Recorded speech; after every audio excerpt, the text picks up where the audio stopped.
Hello everyone, welcome back to the channel. In this video I'm going to walk you through an easy step-by-step guide on how to unlink or disconnect bank from Robinhood. So here's a simple and straightforward step-by-step guide on how you can easily unlink or disconnect your bank from Robinhood. So here's a simple process you can use. So if you're using the mobile app, just open the app on your device, then tap the account icon, which is the person icon look in the bottom right corner, then select transfer from the menu, then tap linked account to see your connected bank account. Then next thing to do is to choose the bank account you want to remove, then tap remove or unlink bank and confirm your choice.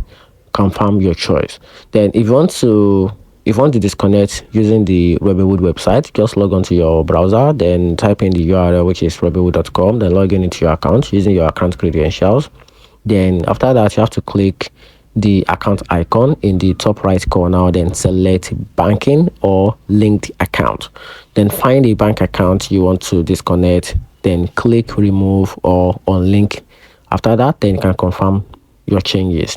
And if you still have pending deposit or withdrawal, wait until they clear before unlink your bank. And that's it. Hope you find the video helpful. Turn on the notification button and subscribe for more guide.